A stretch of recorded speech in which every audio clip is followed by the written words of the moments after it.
So, welcome guys, it's Andy and Lewis here from D6 Evolution. Hey guys, how you doing? Now, this week we're talking about how you can build a list to beat Space Marines. How you can try, at least. Now, anyone who's new to the channel, D6 Evolution, we're all about 40k tactics and making you guys better 40k players. So, this week we're going to really be going over how you build a list. We're going to be talking about what sort of units you're likely to come up against when you're playing the new Space Marine meta. And we're going to be talking about some of the pitfalls you can get into when playing against these things. Yep. Right, Lewis, do you want to kick things off? Yeah, absolutely. I mean, overarching everything we're going to talk about today, I think it's really about knowing your enemy. I think that's the best place to start, really, if I'm honest, because as we're playing Space Marines here, they are new to most people. These rules are coming out thick and fast. There's a new codex every couple of days, seeming like, and with all these new crazy tactics and stratagems. And I think the most important thing here and how you're going to be able to beat them is just being able to understand what they do and be able to play your army. So why don't we just talk about some of the main things you need to be looking out for when we're playing against them, so you're aware of some of the tips and tricks, and then we can work out how to counter and move on from there. Yeah. So what's the biggest things on the horizon that you've been seeing, Andy? What, in terms of the units? Units, tactics, yeah, everything really. Yeah. Let's start with what units you're likely to see. Then we'll talk about what things you need to put in your list. And just to say, guys, I don't think Space Marines are going to be going anywhere. I think particularly with the new chapter approved coming up, bearing in mind it was written in summertime when Space Marines are bad. Didn't even exist. Yeah. This situation could well get worse before it gets better. So you've got to really learn how to tailor your lists and tailor your play style, how to get the advantage on Space Marines. Yeah. So I think I really want to say I think we're in a little bit of a golden time for the fight back. The books drop, no one knows anything about them. The guys that are playing them, they've read the books, and no one else has really bothered reading the books or played against them that much. So they all know all the tricks. They start playing those matches, they start playing those tournaments, and they're winning left, right, and centre. And I think we're just going to have that little golden hour where people kind of understand what Space Marines can do. They've also now experienced those strats and those tactics, and now they're going to be able to fight back, having not been caught out. Whilst the Space Marine players have to spend some time refining their list and finding a more optimized version. Now, given how many bloody rules Space Marines have in their books, I don't doubt that they'll come up with some incredibly optimized lists. But what we're playing at the moment, we're playing the first thing that people can think of when they read that book. And I think a lot of it's relying on, I didn't know that you could Overwatch on a 4+, or Deny the Witch on a 4+. These kind of things are kind of new to people, but I think once people get used to them, they'll realise, I've got to avoid that, I've got to watch out for that, I've got to play around that. And then it's down to the Space Marine players to try and find a new way to play the list that's more optimised, that's going to help them win the game. So I think we're an ability to have a resurgence here, but we really need to understand what these guys can do in order to be able to combat it. Yeah. And I think that there's an advantage in actually Space Marines being so dominant at the moment. And like everyone's talking about it. We're making this video. Yeah, absolutely. But you're telling me before the video, actually, if a quarter of the field at least are playing Space Marines, you're going to be spacing Space Marines. That means less people are going to be playing Knights, and because Space Marines are so good against Hordes, less people are going to be playing Hordes. So what you're left with is you can heavily tailor your list to beating Space Marines, which is elite armies. Yeah, now it's really interesting because it's really, really, really hard to make a take-all-comers list. It's almost impossible, because how can you make something that's just as good at beating Horde as it is against beating like Knights, for example? That's really, really hard to do. But if you're not playing Horde, well, in this case, obviously, you're very unlikely to play Horde, and you can bet the house on the fact that you probably won't be. Then you can build a list that's very good at taking out Knights, and by proxy is going to be pretty good at taking out Space Marines. And I actually think that's our advantage here. I really, really, really do. Yeah, absolutely. So by that I mean you're going to be, instead of taking a high volume of low quality shots, you're going to be taking high damage, high AP shots, because this is what Space Marines struggle with. Yeah, you're going to be looking at your melter guns, you're going to look at Overwatch. Overcharged plasma guns are amazing. People just forgot about those, but they are still absolutely amazing. That kind of weaponry, whereas previously you're like, no, I need my assault cannons, my chain cannons, I need my multi-damage shots, and now it's switching the other way. So high damage it is the way forwards, I think. The other thing is range. Very few Space Marine units actually have significant range. Now, I know Thunderfire cannons exist. Repulsors with a fancy, what was it? The big gun has got the big las cannon gun. Yeah. But most of the rest of the weapons are just your standard, 24 to 36 range. Yeah. There's very few things which they have which are genuine long-range anti-tank.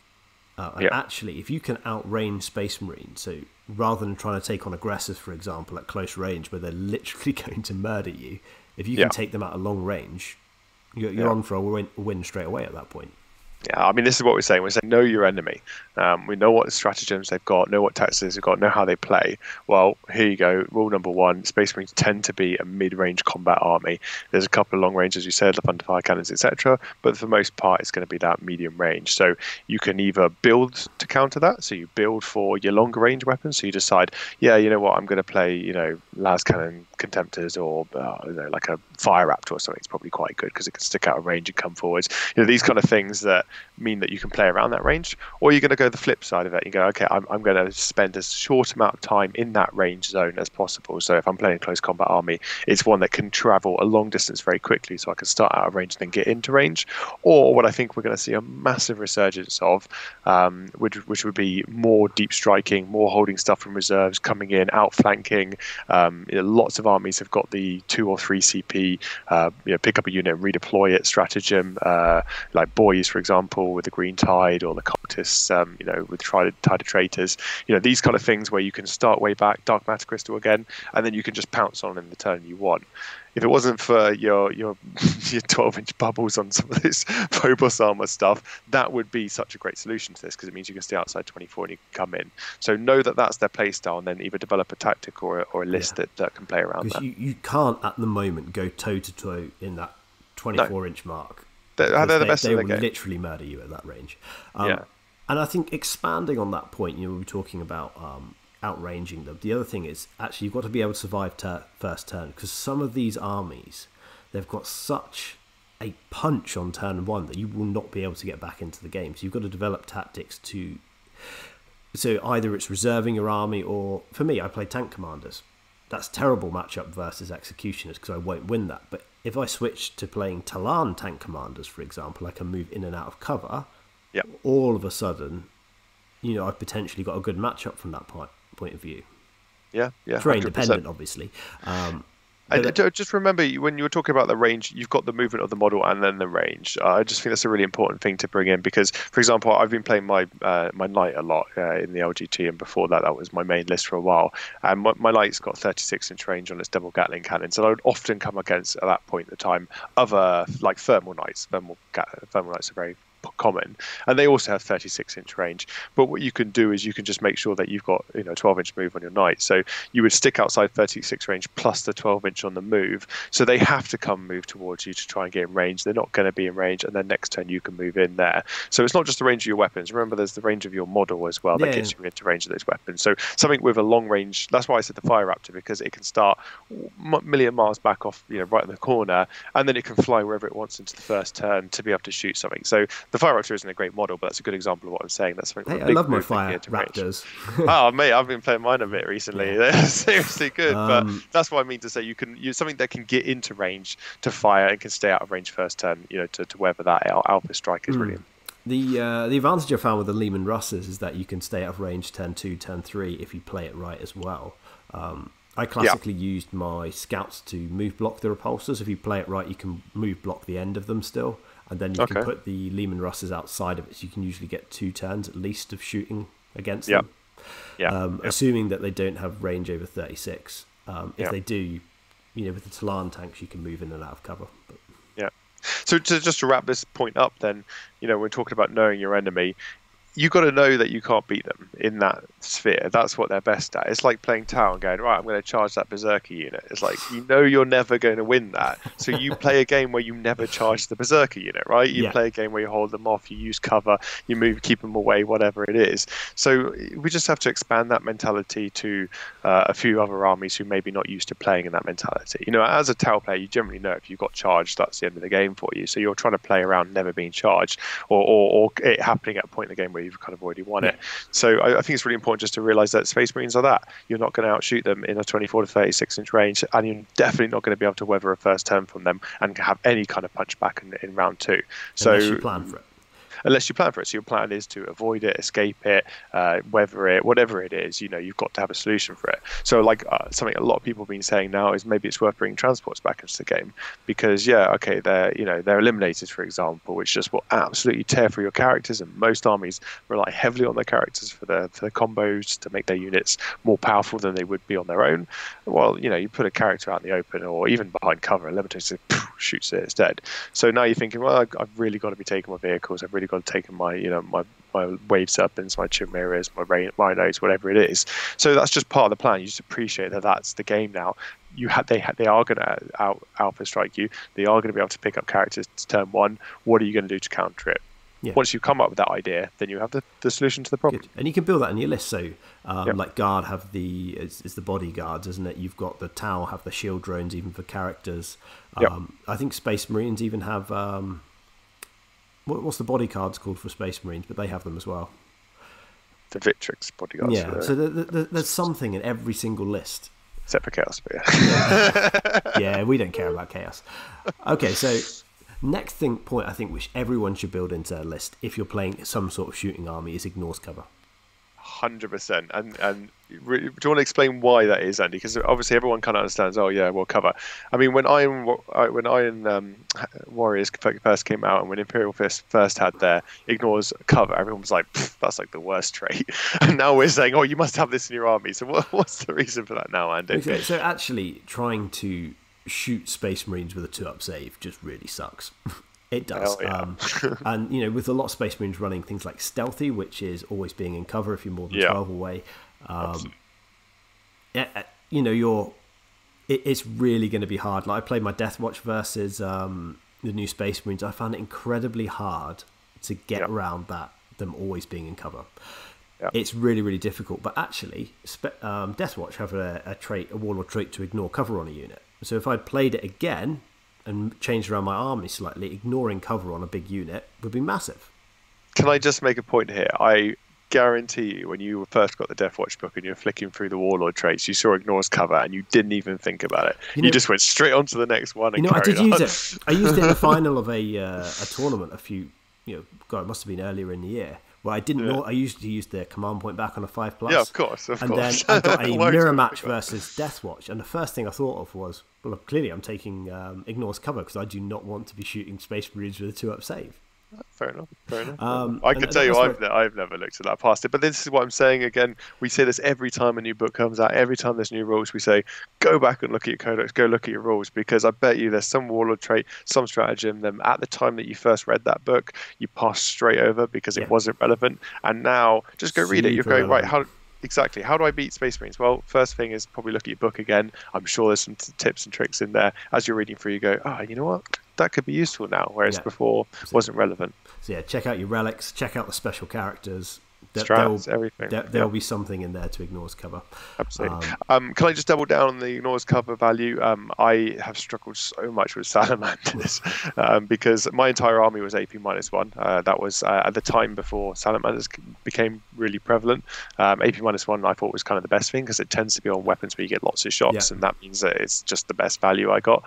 So I had my butcher cannons, I had my Zangors, I had everything was AP -1. Now the thing is that with salamanders, they ignore AP -1, and with salamanders that are in cover, then they get a 2-up save that's not AP -1. So if I'm shooting a salamander unit and I'm expecting it to be on a 4-up save because I've got AP -1, it's in cover, it's a 2-up save. That is it's massive. Worlds different. That is literally a completely different scenario. So where you're thinking you're going to absolutely destroy something, in actual fact you're not. I just had a sort of little fun narrative mission on the weekend with a friend, and we were playing through it, and I was shooting 48 autocannon shots at these bloody suppressors in cover, and I wasn't killing them over 3-4 turns. I think I killed 2-3 models. The 1-up saves. Normally up save in cover. Exactly. I would normally expect to pick all of those guys up in one turn, and it was 3-4 turns I killed 1 or 2 models. So it is just a completely different set of circumstances, and that's they're +2 to their cover, aren't they? exactly. It's Yeah. well, it's the difference between a 2-up and a 4-up save. Yeah. But in a fun game, you can experience, you can learn from it, you can find it out. In a tournament, if you're playing and that's round 4 and you're like 3-1 at this point, hoping for that 4-1 or hoping for that 5-0, and you come against that match and you make that mistake, that's 3 turns, that's the game. So you have to know it, you have to have experienced it, and then you have to know to deal with it, to ignore it, to shoot something else, or change your list to not have that situation arise. Yeah. Okay, so the first one of my pitfalls here, guys, if you're an assault-based army, if you're relying on your assault units for your anti-tank, if you don't bring Ignore's Overwatch, just go home, basically. It's not going to work. All right, the entirety of Chaos, other than Warp Talons, will go home then. So I recently played against... Currently, we don't have anything like that. So, if you play against Iron Hands with their, Overwatch on a 4... and they can re-roll it with a Chapter Master, you've got a 75% hit rate. If you try and charge an Executioner, it's not going to work. Yeah, 100%. I'll tell you a little fun story, fun game. My friend was trying out some Iron Hands literally when the book dropped just after the FAQ, and I was playing a joke list which was 3 Helldrakes and 9 Armigers. Just because, why not?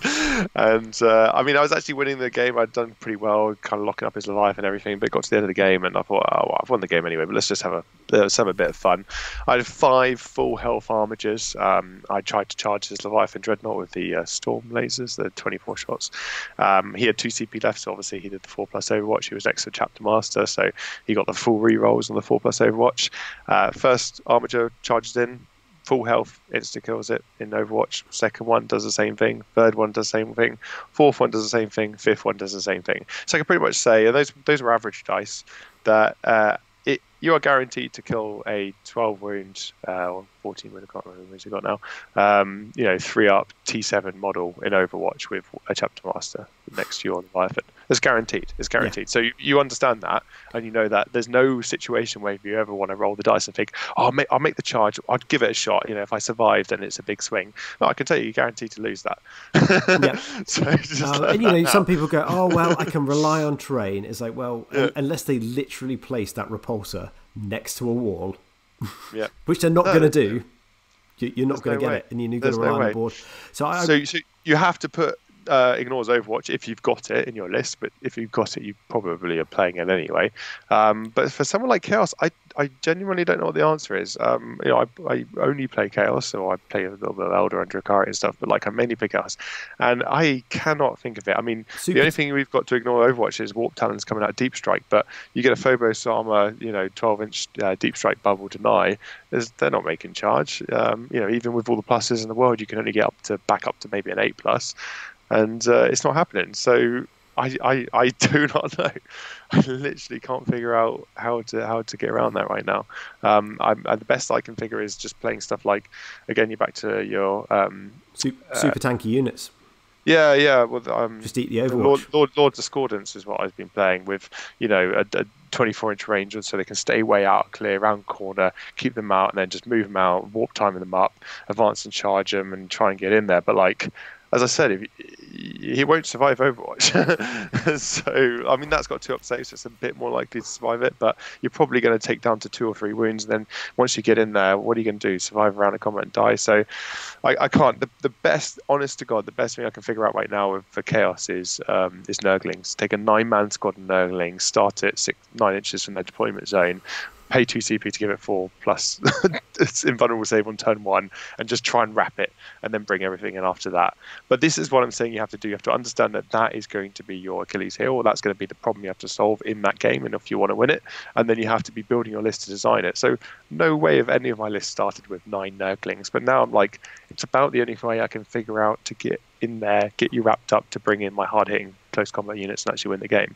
So you've got to start thinking like that to win these games. Yeah, and I think expanding on your point of invulnerable saves, particularly from playing the Death Watch, good invulnerable saves are the thing which hurt Space Marines the most, actually, because how do they get better in this new book? They got better stratagems, and in particular, they got more AP on their shots.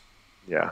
I think that's the one thing that broke them. So actually, if you... I honestly just want to take a second to say, I reckon if they just took... They're not going to do this, clearly, because they made the decision to put it in, but if they took the AP2 off the Doctrines, I think we'd be playing armies that are quite beatable. Yeah. But I think with that, it becomes unbeatable. Well, not unbeatable, but like incredibly hard. So this is the point. It is hard. We're not saying it's not hard. What we're saying is that you're trying to take away some of the advantages. So one of the advantages, they've got more AP on their shot. So just take Storm Shields. It's a good life choice. Yeah, 20 points a model. It's a great life choice. Well, what you're saying is you want to be thinking about AP. You want to be thinking about AP more than you were previously. Yeah. So like a tank with like a Lehman Russ tank now without a invulnerable save, it's just not going to survive. Yeah, 100%. It's so funny because actually, before all these Space Marine supplements started to drop, about a month before, I was looking at a couple of lists and I kind of like came to the conclusion that I think I need to be making a list that is like centered around 2+ armor saves. I was like, Terminators, Lord Discordants. I'm thinking anything that's got 2+ armor save. I'm thinking it's so strong because most people are playing AP -1 as a counter, and that only puts up to 3+, which is still very strong.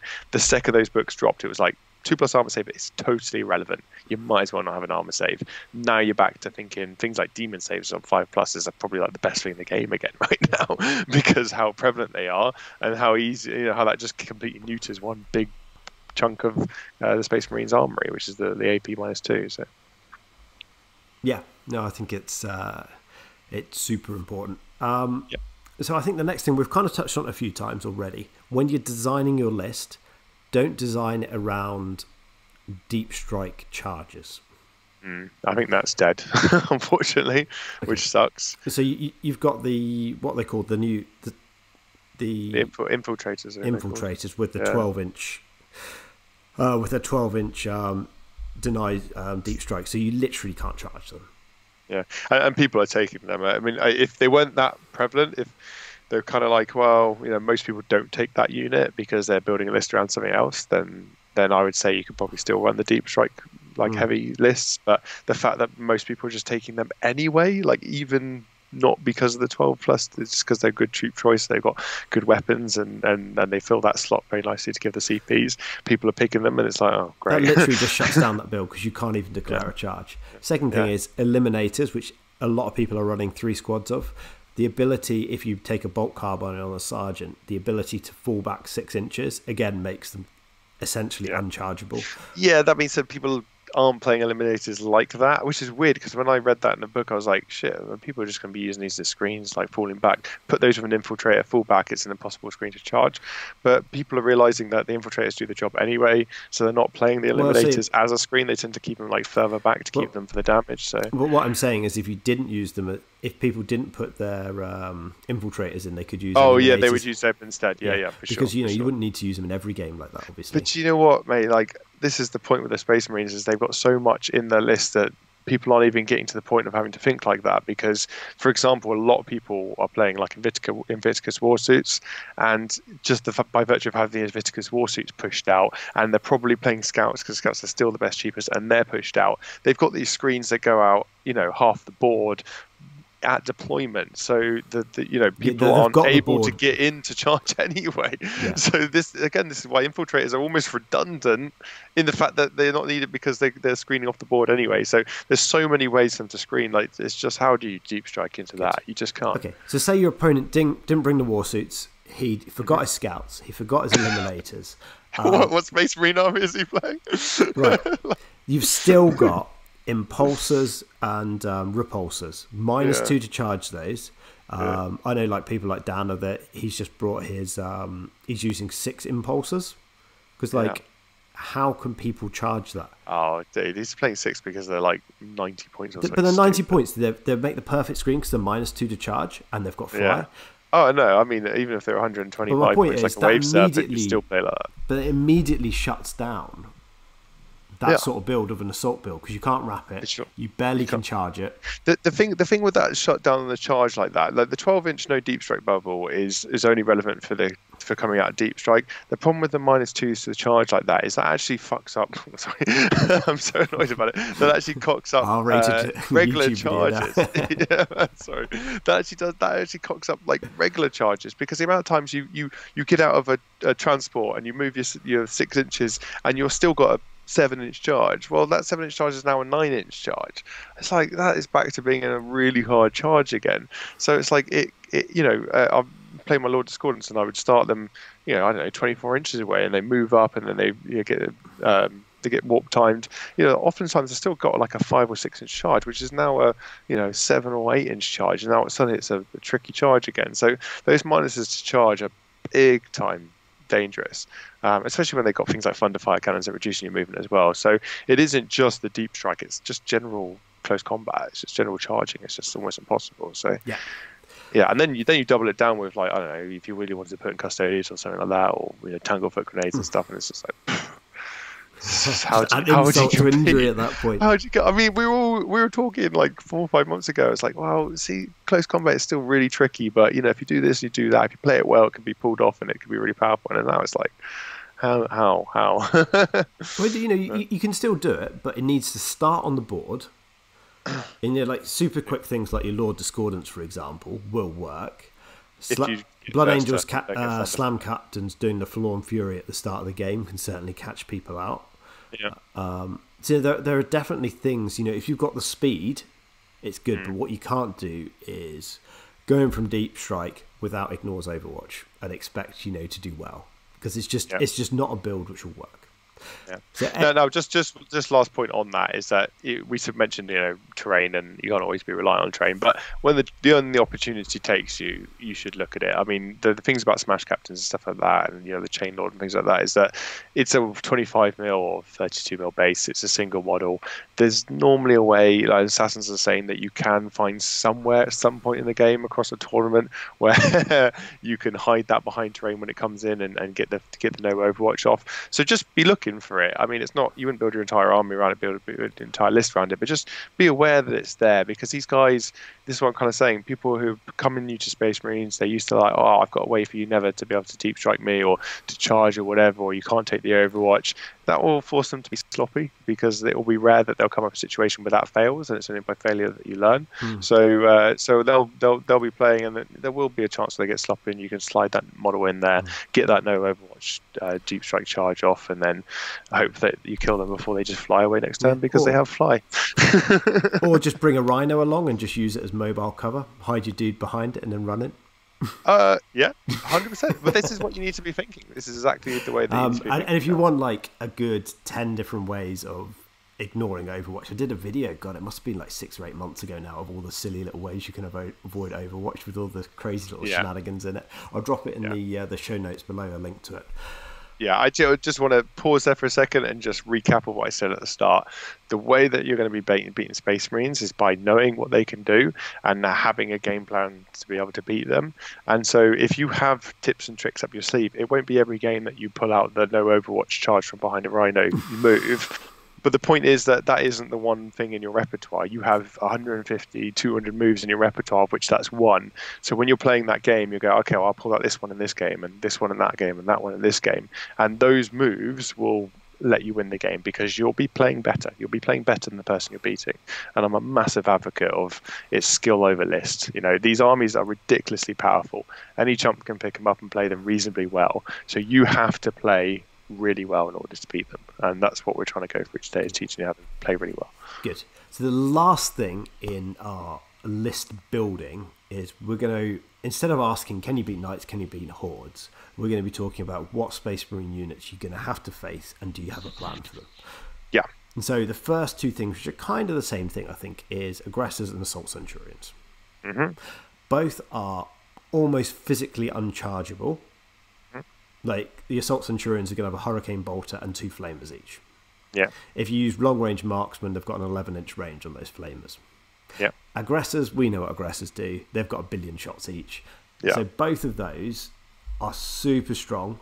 If you try and tangle with them in their sort of 18 to 24-inch range, they're going to murder you. If you try and get in combat with them, you're going to have a hard time as well. So you've got to have either something long-range in your list, I think, or some way of ignoring Overwatch and coming in with a 3 or a 4 damage like Thunderhammer. No, wait, that's just Space Marines again, isn't it? Yeah, I was going to say, you said this in the pre-chat as well. You said to me, well, it's easy. You just have to make sure you've got something in your list that's got 4 damage. And I'm like, yeah, okay, I'll think about that. Nothing. Like, if I roll a 6 with a Nurgle Lord with a Planquin, I might be able to, with a Thunderhammer, I could possibly pull it off. But it's just like, it's stupid. Like, yeah, Space Marines have a good counter to that. But just I just want to like look into that a little bit more detail. I totally agree with everything you're saying there, but then you've just got to remember that it's different for different factions, for different chapters. So I've had a lot of luck playing against aggressors and to a certain extent Centurions, because I've been playing against like I don't know, like Ultramarines aggressors, for example, or Salamanders, and it's a different play style. They're very slow. They really kind of want to start them on the board. They want you to come to them, so you can play around that, but you can't do that against like White Scars. and by playing around them, I assume you mean you outranged them and just shot them. In fact, to a certain degree, but sometimes it's just pull them to a place in the board where they don't want to be. This is my biggest way to deal with a lot of stuff, actually. If you're playing against, if you're playing in a matchup that you can't win, so if you don't have the long range to be able to outrange them and shoot them, what you want to be doing is you want to be pulling them to an area of the board where they don't want to be, or that won't have the most impact on your army. So you put something juicy across some far side and kind of create like a false flank, get them to go that way to get into range to shoot them, and then they realize they're 2 turns from getting back to where they want to be on the opposite side to shoot the thing that they want to be shooting next turn. So sometimes you'll give up I don't know, you give up 1 Derridio off to the far left, but there's 2 to the right. You know, make sure that one on the left is in range on the first turn. Is a little bit complicated, but let me just explain. If they've got like a 4 or 5 inch, I can't remember aggressors move. Is it a 5-inch move? 5-inch move, and then they've got 24-inch range on the 18. guns. Is it 18? So if they've got that kind of range, then you make sure that Derridio to the left is just within range, whereas the 2 to the right are not in range. That opposing player in his first turn is going to go for the one to the left, right? Because it's in range on his first turn. Otherwise, he doesn't shoot anything his first turn. So in his mind, he's like, go for the thing I can shoot. But that's a false flank. That's pulling them over there, meaning, yes, you're probably going to lose that Derridio. You might not even lose it, to be fair, but you probably will. But then it means for the rest of the game, they're out of range and you've had 2 or 3 turns with your 2 Derridios to the right. So this is what I'm saying. You pull them to one way or you pull them to the other, and you play around their range, even if you don't have the ability to kill them. You just can take them out of the game through movement. So that works really well against those kind of chapters. But, you know, White Scars, Assault Centurions, you aren't doing that against, you know. So you got to think about it like that. Yeah, no, it is difficult, but I mean, against Assault Centurions, you can move block them. They're only infantry. Yeah. You've got ways of slowing them down.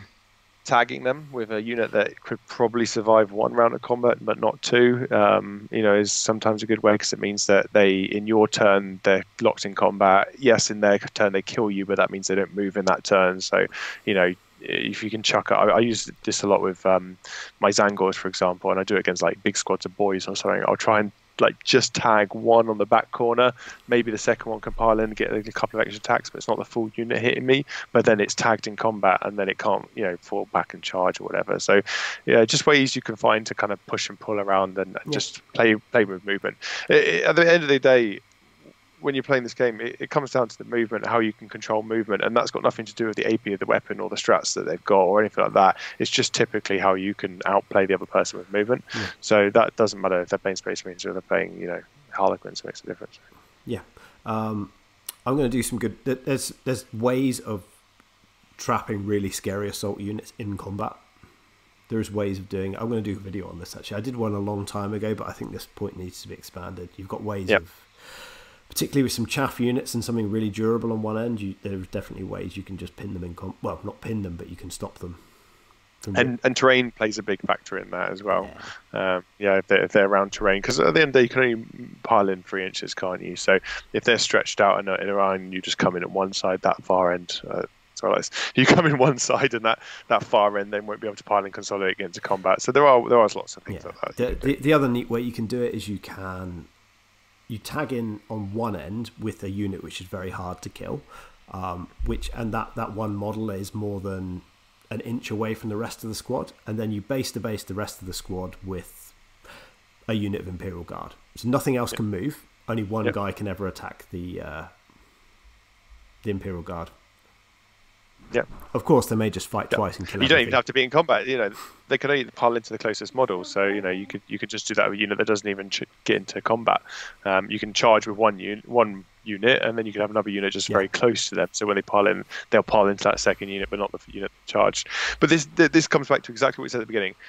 We're not going to sit here and say, this is how you beat Space Marines. You just use this unit from your book, and you just put more models and put more points into these kind of weaponry, because you're not going to outshoot them. You're not going to play their game better. They are top tier. They are the best by far that there is in the game right now. So you have to beat them with skill, which means that you have to be pulling out every trick off the shelf that you've got. So these are why, it's probably a good selling point for our videos, but this is why you have to go and learn every tip and trick and tactic there is in the game, and you have to pull them all out in the game in order to win. It's going to be a hard struggle, but that will make you a better player, and then eventually things will settle and change around, and you'll suddenly find yourself a much better player because of it, because you had that challenge and you pushed yourself to be a better player because you were playing an army that was going to be a struggle. Good.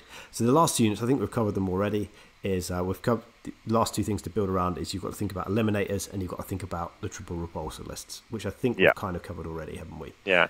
Well, eliminators is just a thing to think about even at list building stage. Yes, exactly. Because there's no way to escape it. I remember the first game I had against eliminators, I was playing a Hero Hammer list, and I was like, well, this isn't going to work because the whole point of my Hero Hammer list is they hide behind screens and you can shoot me out of cover. It ignores line of sight behind my screen, so it's never going to work. So don't think you can play Hero Hammer list into eliminators. It's an impossible. It's just there's no skill that can win you that game. Well, maybe there's still some there, but it's very little. So yeah, it's just you've got to be considerate of these things when you're building your list, and then when you're rocking up at the table as well. And just remember things like they have fly. So you can't be wrapping them up in combat with your standard ways of doing that. But yeah, you just got to think around it. So in terms of wrapping is one of the really sort of top tier sort of tricks that people use to pin things in combat. Wrapping Space Marines hurts, guys. It does, although I would say it is the only way for most armies like Chaos, for example, right now, to win against Iron Hands. White Scars, Blood Angels, completely different, but that is the only way to win against Iron Hands. You've got to factor it in. Yeah, you've got to factor in those extra attacks. Yeah. Go on, you carry on. No, I really want to make that point is that don't shoot the Leviathan Dreadnought in the Iron Hands list. There's no point. You won't kill it. You have to wrap it, and if you're not wrapping it, you've lost the game because it just free shoots for the whole game. So that is kind of epitomizing what we're saying here. Is that when you play the game, you go, how do I win this? And you go, well, I can't kill the Leviathan and I can't have it shoot me all game because I will lose, so I have to wrap it. And then your entire strategy becomes about how do I wrap that Leviathan.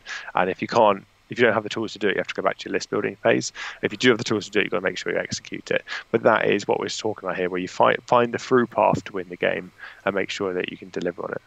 Good. But I know what you're saying. They're bloody hard to.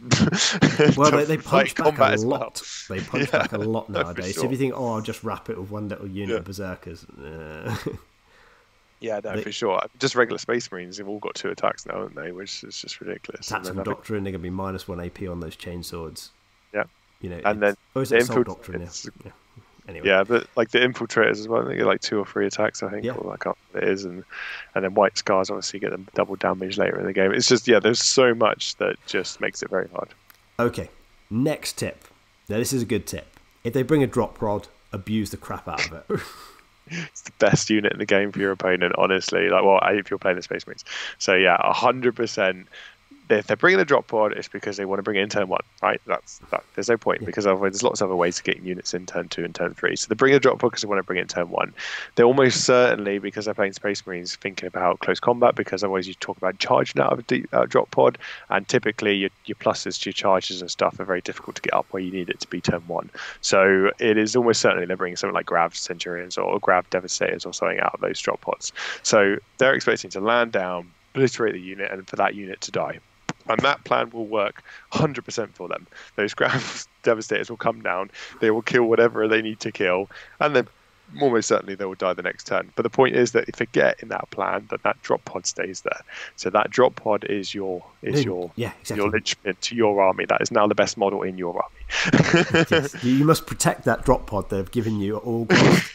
I recently went to the Wales Open and I was having quite a hard game against Iron Hands, and they gave me a drop pod.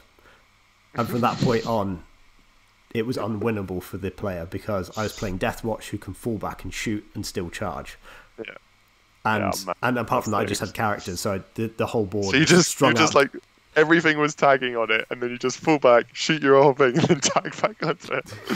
That's ridiculous. Yeah. To be fair, we just talked out the last 3 turns. I was just like, you literally there's nothing you can do at this point. No, You've brought exactly. a gun line and you've given me A drop pod. Yeah. Well, I mean, like I just did the fourth confrontation a couple of weekends ago, playing a Nurgle army, and on the final table for second place, exactly the same thing. He brings out a termite assault drill, and I was like, oh, thank the Lord, because that's something I'm never going to be able to kill.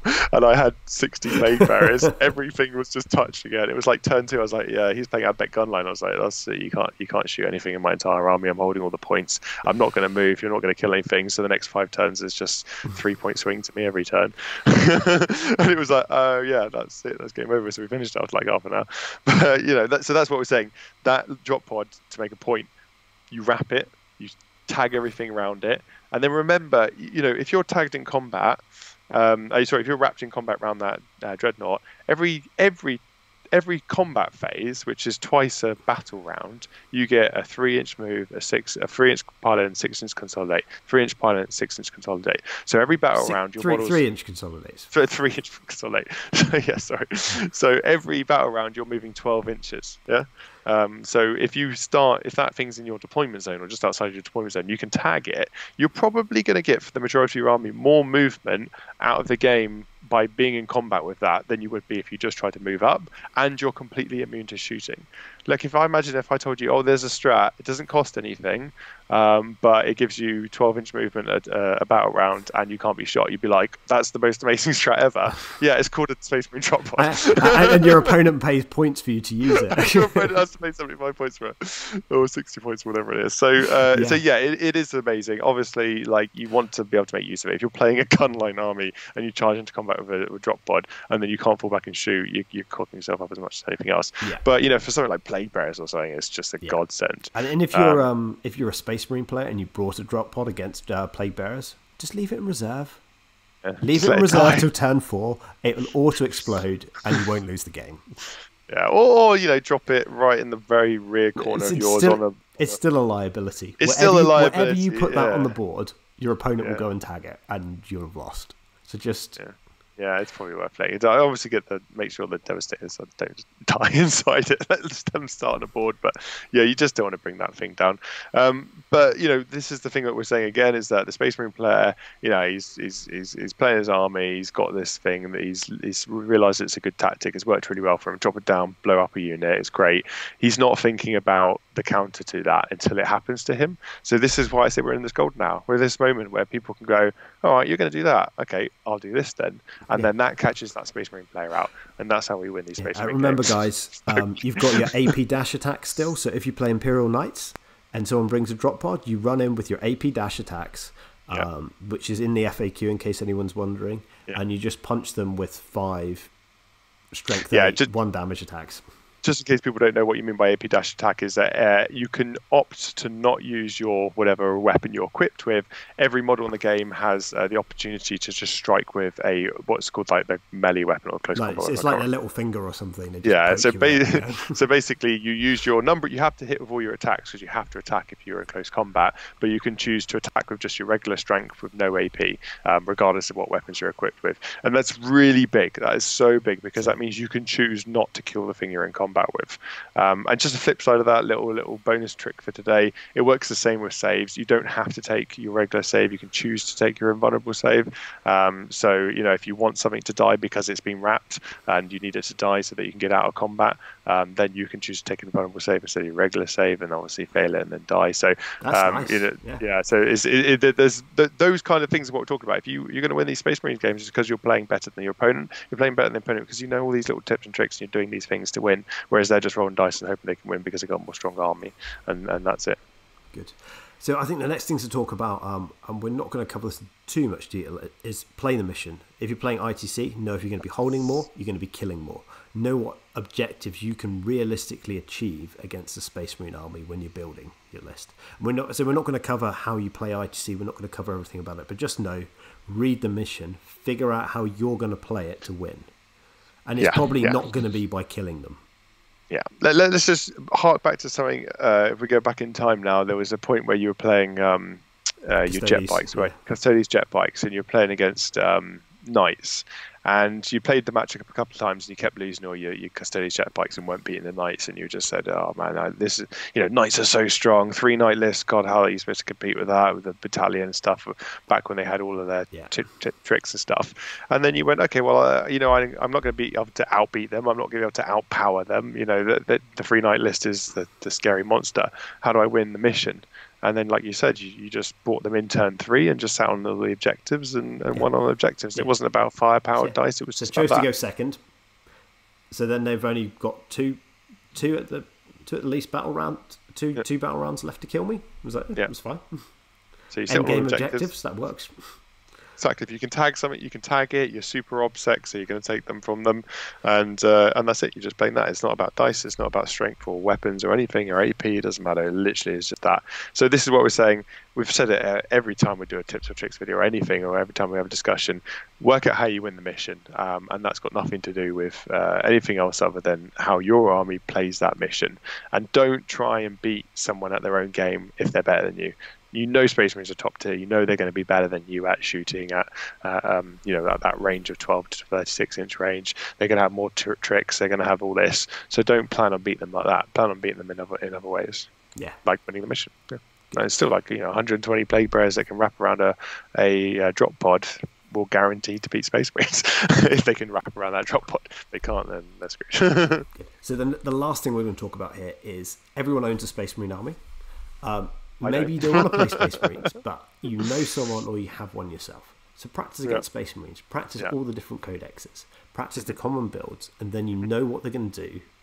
Because there's going to be catch-up moments, isn't there? Like White Scars, for example. They rely on their no Overwatch psychic power to get into combat. But there's a 24-inch deny, isn't it? World Eaters had that originally, and that was still is the only thing that they had, and Iron Hands have that, of course, as well as everything else they have. But yeah, you just know that's it. So you're making sure you've got a model, a World Eaters model, a Rhino, a Helldrake, or whatever it is, in range that if they want to come in and do their whole combo and get that unit into charge range, they're going to be in this kind of zone. So you make sure, turn ahead, that you've got the model in that zone. So when they come in, when they do that no Overwatch, you go, 4+ Overwatch, 4+ Deny the Witch, with a reroll, it's almost guaranteed to stop it. And then all of a sudden they're like, oh, now I don't have no Overwatch, and that was my entire strategy. Well, I guess I have to take the Overwatch then. Oh, I can't take the Overwatch, and then my whole game plan was apart. Yeah. Or for the counter for that, for the White Scar player, he can tail back his unit outside the denied range and still get the charge. So there's ways. If you play these games enough, you'll find the holes in these stratagems. It's a bit like playing Tau for the first or second time. Yeah. You just get shot to death. Yeah. You charge a Tau. You think it's completely unbeatable. Actually, you play it 10 times, 20 times. You realise that actually there's nuances to all these rules which you didn't think about at first, and only by playing those games that you understand how to beat these things. Now we don't have all the answers yet at all.